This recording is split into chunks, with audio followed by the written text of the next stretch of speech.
el tema de las altas temperaturas en ciertas zonas del mundo, o que de un lado del mundo está en una temperatura altísima y del otro lado nos estamos inundando, no solo no es casualidad, sino que estamos nosotros provocándolo y eso está cambiando nuestros patrones de Pero vida. ¿sabes Hay qué un es lo problema. más terrible? O sea, no solamente es eso, tenemos escasez de agua, hay ciudades que ya están enfrentando un problema de suministro permanente. En el campo los rendimientos de la producción están pues cada vez más comprometidos ante la falta de agua. En las No quiero ciudades ser hay catastrofista. grandes cantidades de personas No que quiero tienen ser que catastrofista, pero transitar dicen con eso. que el reloj del fin del mundo se está acelerando. Tic-tac, Bueno. tic-tac. Pero bueno, por eso mejor hay Ahí que está. preguntar a los que saben. Y el que sabe mejor en México, nada menos. Ahora, si el es reloj no marques las el horas. doctor Adrián Fernández, bienvenido a esta billetera. Él es el presidente ejecutivo de la Iniciativa Climática de México. ¿Qué tal? ¿Cómo estás, doctor? Qué gusto, Alicia, amigos. Gracias por la amable invitación. Un privilegio estar con ustedes. No, al Privilegio contrario. mayor. Bueno, ¿se nos está acabando el agua? ¿Realmente se nos está acabando o la usamos mal? ¿O las dos? Las dos cosas, que es el peor de los escenarios, Wow. porque en muchos lugares la disponibilidad de agua cada vez es menor, cada vez llueve menos, hay sequía prolongada, crónica, que ya en algunos lugares es de años y años. Y por otro lado, el nivel de la demanda, ¿qué tanto consumimos por la urbanización, por el riego poco eficiente? O el sargazo, que es otra de las manifestaciones del Hay un cambio dato climático, ¿no? tremendo también Sí, que tiene que combinado ver también, con el número de los pobladores que somos, ¿no?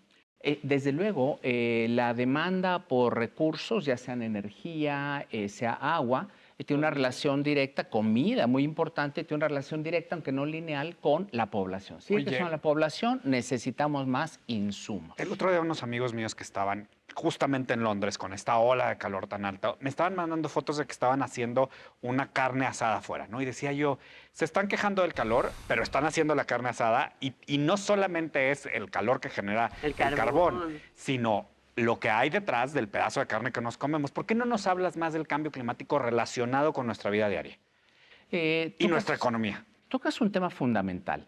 Tenemos un nivel altísimo de emisiones de gases de efecto invernadero asociado con muchas de las actividades que hacemos. Tocabas rápidamente en tu ejemplo dos grandes temas. Uno es usar combustibles fósiles, en ese caso para una carne asada, pero claro, cuando usamos combustibles fósiles como el carbón para generar electricidad, como ocurre en muchos lugares del mundo, emitimos una gran cantidad de dióxido de carbono. Alemania. Alemania, Ahora con los rusos, Indonesia, híjole. Alemania, muchos países más, la India, en fin, pero eso China. está cambiando. Vamos China. lento, pero está cambiando. Y el otro tema que En se México toca ahí, usamos carbón, ¿no? Sí. 5% de la producción por ahí energética. sí tenemos 3 6%. carboeléctricas. Sí, para cerrar la parte de la alimentación, cada tipo de alimento conlleva lo que se conoce como una diferente huella de carbón. ¿Qué es eso? En el momento de elaborar el alimento, ya sea carne de vaca o sea un litro de leche, uno puede hacer estimaciones de los fertilizantes, la energía, todo lo que se requirió, cuánto está contribuyendo a las emisiones del planeta. Y entonces es un hecho Pero que también pasa con los diferentes vegetales, dietas, ¿no? mucho menos. Aquí esta es la clave. Probablemente todos los alimentos llevan asociado, unos más, otros menos, dióxido de carbono emitido. Pero hay unos que tienen O una nitrógeno, altísima huella. metano. La carne de res es el peor alimento que puede haber. Deberíamos de movernos rápido, en serio, y esto no son modas, a formas de proteína, ingesta de proteína con mucho menor carbono. El puerco tiene menos, aún mejor el pollo, aún mejor el pescado. El huevo. Y mejor el huevo y mejor los vegetales. Porque de verdad, si no hacemos este tipo de cosas y muchas más, no la vamos a librar. ¿Por qué? ¿Por qué la carne de res es tan contaminante? Bueno, porque hay varias razones. Primero, porque se deforesta grandes extensiones, el nivel del carbón. El sureste mexicano así le pasó. Así fue. Sureste mexicano Para poner desapareció por eso. pastizales para alimentar a las vacas. Segundo, los fertilizantes que se utilizan para los pastos también conllevan eso. El bombeo del agua, gran cantidad de agua hay que bombearla, hay que gastar electricidad, que si la matriz hay combustible, hay carbón como en México, más emisiones. Y luego, para colmo, los rumiantes, las vacas, producen una gran cantidad de metano. Hay varios gases que causan el calentamiento Cuando global, defecan. no nada más, y también cuando eruptan. No nada más el dióxido de carbono. El metano es muchas veces más potente como gas que calienta el planeta, unidad a unidad, que el dióxido de carbono. Por donde le busquemos las vacas y comer carne de res es lo peor. Podríamos decir que tener una dieta vegana o más tirándole a lo vegetariano Además de que te baja el ácido úrico, los triglicéridos, el colesterol. contribuye a Ya a pasamos combatir. aquí a la economía, a la salud. Muchísimo, claro que sí, la Pero dieta tiene de que cada ver con la uno huella de y el carbono. comportamiento de cada uno. ¿Qué tipo de vehículo tenemos si es que usamos vehículo? ¿Cómo están en las casas de la iluminación, el calentamiento del agua, la generación de electricidad? Todos podemos, unos más y otros menos, ayudar a bajar nuestro impacto personal. Cuando vemos los incendios, hay que pensar, pues yo aunque sea poquito contribuyo al calentamiento global con las cosas que Doctor, hago. ¿cuánto ha subido la temperatura de la Tierra? ¿Es cierto? ¿No es un mito? No es un mito. Se tienen literalmente cientos de años, bueno, miles de años de registro por diferentes técnicas, pero digamos en los últimos 250 años, a partir de la revolución industrial, le hemos subido ya al planeta entre 1.1 y 1.2 grados centígrados en promedio, en promedio. En muchos lugares ya son 3, 4, 5 grados arriba del pico histórico. Pero a veces Que es eso el caso de difícil. Europa, ¿no? Europa y África está mucho peor. Hay lugares de África donde ya eran temperaturas típicas de 35 a 40 y están Pero entre 40 y la pregunta es 45. por qué es tan grave. Porque si ahorita nos cambia 1 grado, no es que lo vamos a sentir tanto, ¿no? Entonces, a veces yo creo que la gente no dimensionamos eso. Si tú bajas de Santa Fe a Polanco o al centro de la ciudad, hay varios más grados. de 1 de diferencia y aparentemente estamos en lo mismo. Yo no digo que no sea grave, es muy grave. Yo lo que quiero es que nos ayudes a concientizar a la gente de por qué ese grado y medio de diferencia que parece no tan importante es tan importante para el planeta. Rapidísimo. Con cada grado que aumenta la temperatura en un lugar, primero, lo decían ustedes hace rato, lugares como Europa no estaban acostumbrados históricamente, en muchos lugares de Europa, a construir viviendas. Exactamente. Recordemos, hace como 15 años hubo una gran ola de calor, murieron miles de viejos en Europa, por dos razones. En Italia, sobre todo. En Italia, en Francia, los España. viejos en París, abandonados ahí, en casas que no estaban acondicionadas a 35, 40 grados, ahí deshidratados, pero además porque con más temperatura hay otros efectos colaterales. Se forma más contaminación del aire de la que causa mortalidad prematura porque tienes con la misma emisión más ozono y más partículas porque tienes más ¿Qué es temperatura. lo que nos ha estado pasando en la Ciudad de México? O sea, de pronto tenemos en enero, febrero, cuando tenemos normalmente menos temperatura, hoy tenemos olas de calor que hacen que los contaminantes se estacionen y Exactamente, finalmente nos Alicia. acaban determinando no circular. Y porque las temperaturas de esas épocas ahorita ya son mayores que lo que era Porque antiguamente. quemamos mucho también combustóleo para generar Pues ya ni electricidad. siquiera nuestros volcanes tienen hielo eterno. No, pues ya. más Estamos bien, perdiendo Tan blanquitos. glaciares, incluyendo nuestros volcanes. Esos hielos permanentes ya no están residiendo, se dice. O sea, que las áreas donde se mantiene el hielo permanente son cada vez más pequeñitas. Y hay mayor erupción de volcanes en el mundo, ¿no? Bueno, ese es un factor totalmente independiente, pero el que se vaya reduciendo los glaciares en las grandes montañas del mundo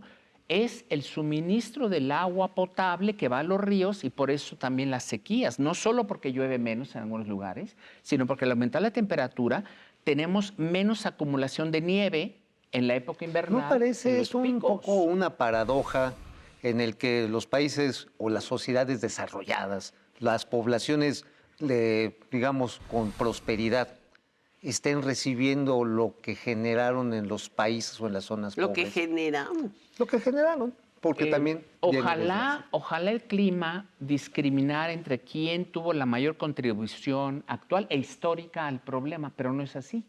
Más del 90% de los países del mundo, de los 190 y tantos, en 200 años no han contribuido prácticamente nada al calentamiento global. Y es lo Pero- mismo que podemos decir pasó con los Países Bajos o a lo mejor Singapur. Ellos le han ganado terreno al mar, ¿no? Bueno, exactamente. Pero no puedes Holanda mandar es el mejor ejemplo y los diques los tienen que ir subiendo porque la marea combinada con la elevación del Las mar que costas está medida, mexicanas, doctor. ¿Qué nos se va a pasar? meter el mar 30 kilómetros en Tabasco en la segunda mitad de este siglo si seguimos con un calentamiento. Vamos apuntando. 30 kilómetros. Sí, claro. En Tabasco y otras zonas del Golfo hay una zona costera que está apenas por encima del nivel del mar, pero pasando hacia atrás, hacia tierra adentro. por debajo. Claro. Es Entonces, una olla. pasando, es una olla y pasando, si se alinea las la elevación cavernas. del mar con la marea de tormenta, hombre, si el agua se va a meter, esto está estudiado. Hoy vemos como una moda en el net zero, ¿no? O sea, cero emisiones para las corporaciones. Sí, En el para las Acuerdo de ciudades. París, los países alcanzaron metas de net zero y bueno, se requieren políticas públicas para avanzar, pero la política pública también tiene que ser acompañada de un net zero citizen, ¿no? O sea, Totalmente. de ciudadanos comprometidos con el cambio Claro. Ay, climático. si aquí somos bien Rápidamente, cochinos, ¿de somos dónde? bien cochinos. Pues, ahorita tiras hablamos el de la chicle cultura, en la sí, sí, calle, sí. La te botella vale de O sea, ¿cómo nos Pero- afecta este día a día que nos Bueno, vale gorro y que queremos que no Pero nos va a una cosa afectar? importante para el auditorio, ¿de dónde viene esto de que todo el mundo habla precisamente del net Cero. zero? Porque la ciencia nos dice, ¿quieres evitar pasarte de 1.5 grados de incremento por una temperatura? ¿Qué tengo que hacer? Primero ya contestaron que sí se puede, en base a la ley de la física y de la química. ¿Y qué hay que hacer? ¿De qué tamaño es el esfuerzo? ¿De qué tamaño es bajar a la mitad las emisiones del planeta en esta década, antes del 2030, y llegar a cero redondito, ahí viene el net zero, para mediados de siglo? Cero. bueno. Si estamos hablando en serio de salvar el planeta, y como tú decías, no estamos siendo catastrofistas, es la realidad. Es la Estamos realidad. hablando en serio, pero no haciendo en serio. No lo estamos haciendo. Entonces, por eso hay que Por ver eso esto. tampoco lo exigimos. Por eso el llamado del secretario general de Naciones Unidas hace unos pocos años, decir, todo tiene que ser net zero. Como tú decías, Alicia, las empresas, los países, yo Las diría, familias. las familias y los ciudadanos. ¿Y cómo eres net zero ciudadano? ¿Cómo eres ciudadano? Primero hay que checar, hacer una listita de qué maneras en mi comportamiento y actividades hago cosas que llevan asociado emisiones.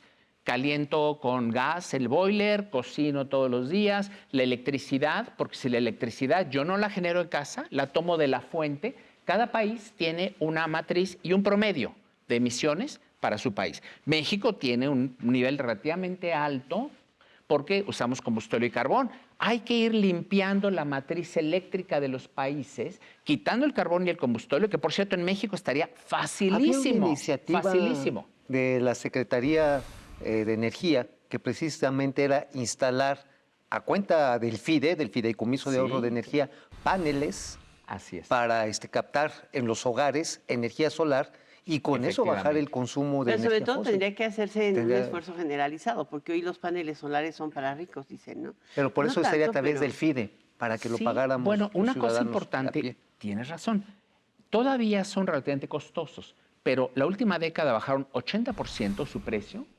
y la década anterior otro 80%. Hoy a la clase media del mundo, clase media y media alta, que además son los que más consumen electricidad, en 2 años desquitan su inversión en paneles para generar electricidad. Y también en menos de 2 años desquitan la inversión, que es mucho más Pues una baja, realidad para no es calentar posible. el agua. ¿Cómo medimos nuestra huella?